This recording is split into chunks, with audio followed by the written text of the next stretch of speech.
Anybody can be somebody and get their 15 minutes of fame or whatever it is, but when you're part of something bigger, you're part of a group, you're part of that team, it's so much more.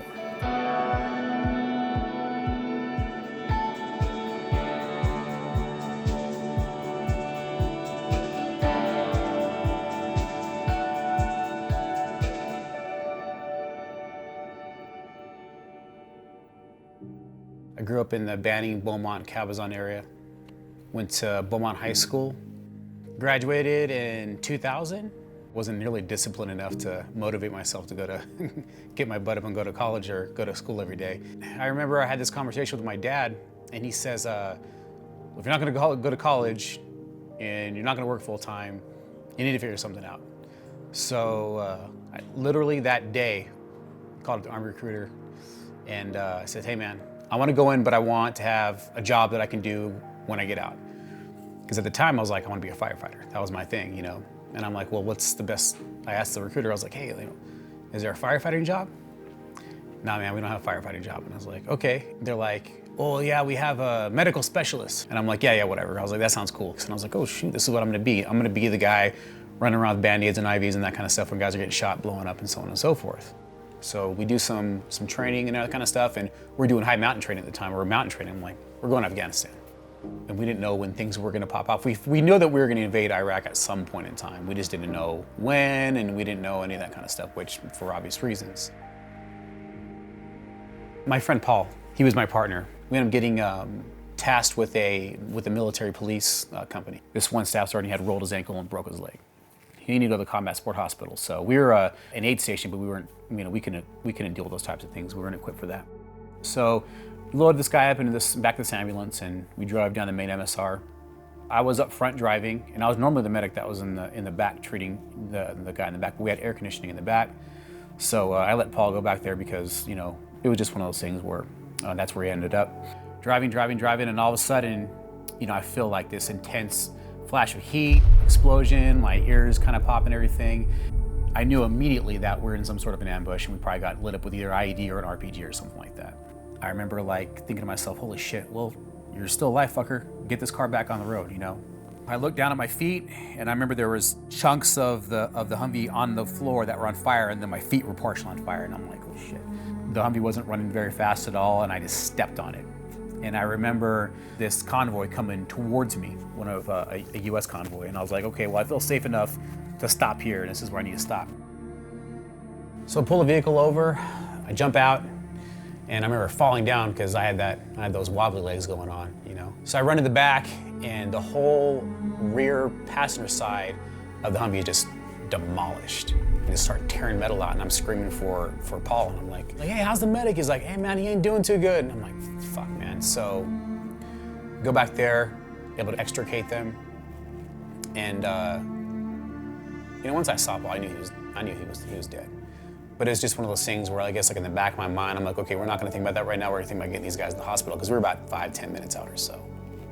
Throw some bandages on and everything, like I said, Band-Aids and IVs and that kind of stuff, and roll to the hospital. I remember jumping out and running into the ER, because I'd been in this hospital before. They took the one guy in, and then they brought in, a few minutes later, they brought in Paul, and I remember they weren't working him or anything, and that's kind of when it hit.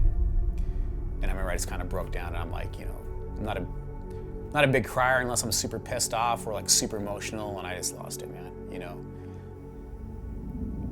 One of the things that I deal with the most nowadays in relation to this whole thing is that on the night prior, he and I had this big, huge argument about who gets treated a certain way or how you treat people.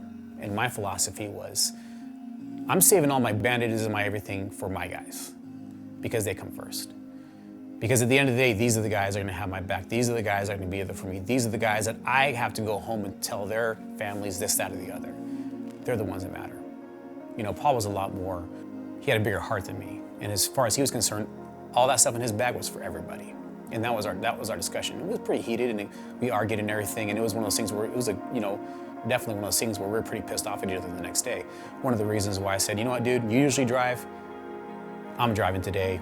You can stay back there, enjoy the air conditioning, because I felt bad because deep down inside I knew what he said was he was the better man because of that, A day or so after, when I got flown out of country and they were flying him out of country, and I got to go, and say goodbye to me before he left and everything. And I remember telling myself, and I remember telling him, I says, well, now I've got to live 2 lives, And when you're in that type of a situation and you have that type of, I was already getting that guilt deep down inside, you're like, now I've got to do twice as much.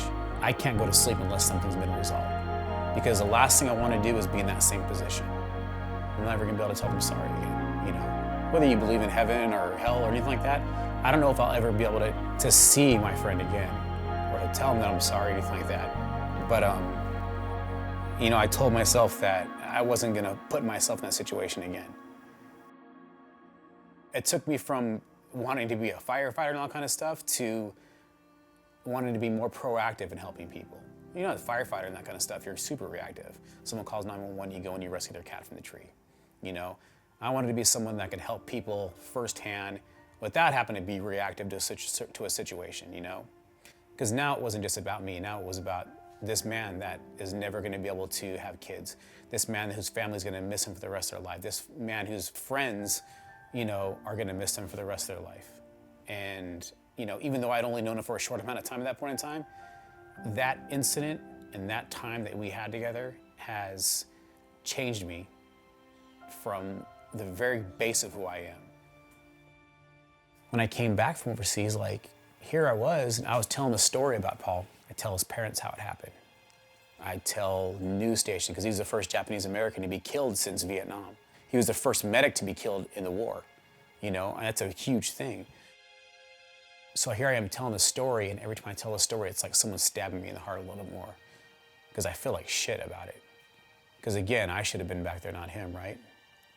And everything that I do when I come home that isn't the most honorary thing, it adds to that guilt. Because I'm like, well, I'm over here pissing all this time away. I'm not doing a good job at living that life for him anymore, Sometimes I get together with some of the guys that I served with, and we all knew Paul. And we talk about these different scenarios and different types of things, and hey man, remember that one time he did this? And hey man, remember that one time he did that? And it was just like we were there. Being a part of the project like this, is definitely a humbling experience. Because I'm just one of tens of thousands of people that could be sitting here right now. I just happen to be fortunate enough to be here. And maybe my story will help somebody out along the way. Who knows what the situation is? Anybody can be somebody and get their 15 minutes of fame or whatever it is, but when you're part of something bigger, you're part of a group, you're part of that team, it's so much more. This is gonna be something that my grandkids, my kids, can go see. I just want them to be able to sit there and say, you know what? That's my dad. He did whatever it is that he did. And, that's something that we're proud of.